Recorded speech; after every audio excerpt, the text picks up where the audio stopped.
I think I'm gonna say that for next series. But put a pin in that. I got my credit fixed. All right. So I wanted to pick up where I left off on my last video.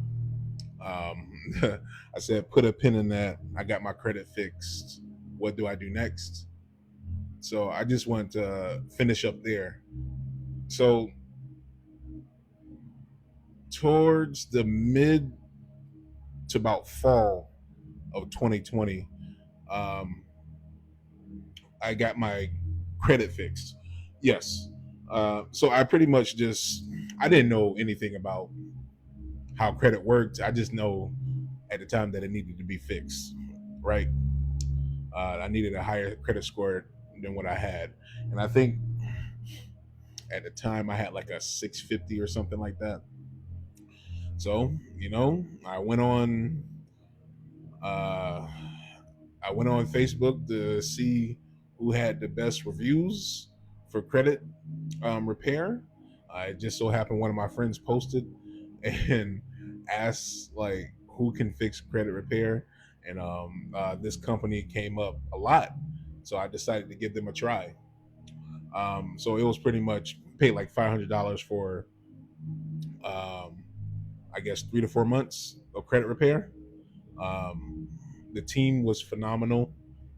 My credit went from a 650 to like a 712 at the time. So that was important. That was important for a strategy that I did not see coming, because at the time I had my old car, and uh, I had my old car. It was paid off. At the same time, it was starting to have some brake problems nobody could fix for some reason. But I'm gonna get into that. I'm gonna get to that. All right. So at the same time, I'm still working for healthcare IT, but at the same time, I'm looking elsewhere for another job because uh, I was praying because that job was mentally draining. Mentally draining.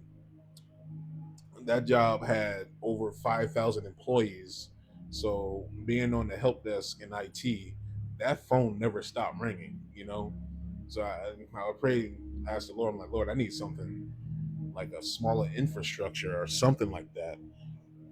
Um, um, I kept applying, kept doing interviews, and then um, around March, around March of 2021. Now we're in 2021. I got an interview from this law firm. One of the questions I had asked at the time is the COVID shot mandatory?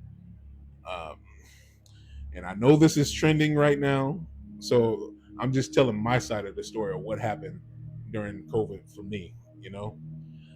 So during the interview, I asked if the COVID shot was required. At the time, the company said no. They just wanted you to be careful and take precautions. And during the interview process, I'm like, cool, I can do that. So I did not take the COVID shot. Um, and it was it was amazing how it happened because to tell you the truth, I was just about to, in faith, just quit this healthcare IT job because that's how mentally draining it was. And that's how mentally draining it was. Um, so I was about to put my 2 weeks anyway. And as soon as I did that, um, I got an offer letter from the law firm IT. I'm not gonna say any names, but I got an offer letter.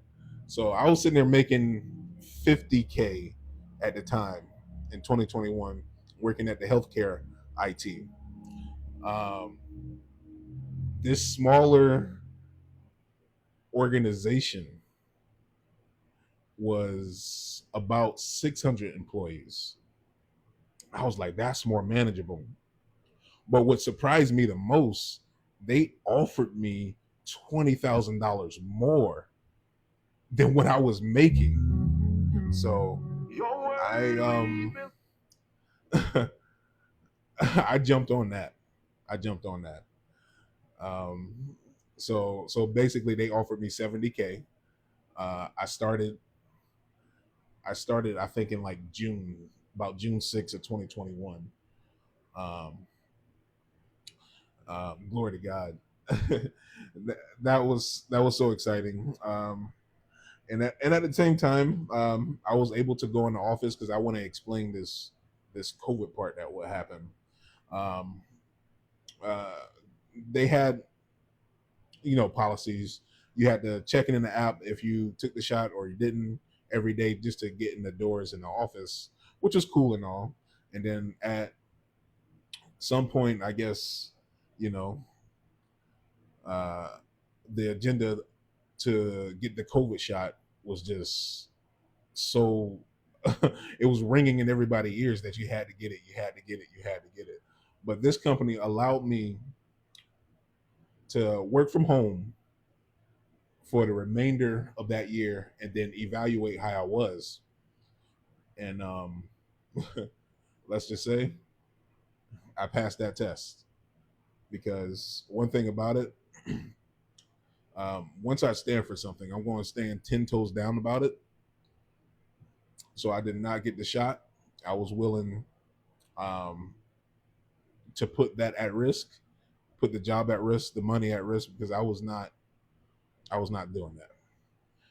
Now, I may have not been ridiculed as much as other folks that I'm seeing around online, but unless they've been saying it behind closed doors, that's been happening a lot, and I found out later.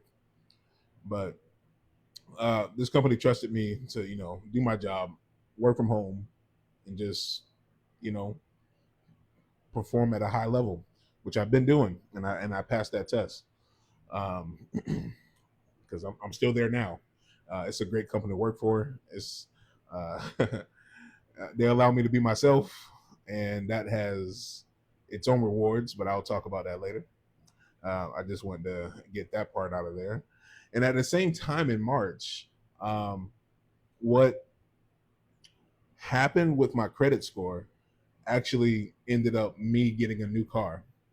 Um, so I'm not sure if I have time to explain this all the way like I want to, but yes, um, I believe right before I even started the job, I got a new car, um, and even that process, it had me chuckling a little bit because I came in there and I wanted a specific car.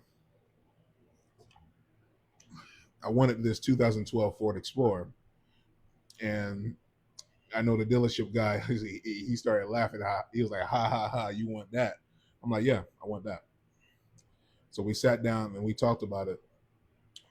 Um, and clearly they saw I wasn't with the BS because I traded my old car in. They only give me like $1,500 for that, but whatever. Um, but I ended up walking away with that car um, with low interest rates because my credit was like a 712. By the time I left that dealership, they was like, "Mr. Davis, if you need anything else, just let us know." And I was like, "Oh, it's Mr. Davis now." At the beginning, you ain't think your boy had it like that. But to God be the glory, I got the car. Any wisdom I can give about off that, a paid off car is the new luxury nowadays in this economy. Don't let social media fool you with all the extras. Like you got to have a car new year every new year, and like no, no, no, you don't have to do that. A paid off car that's reliable and long lasting, that will do you much better than getting a new car every new year. So glory to be to God. I hope this helps. See you in the next one.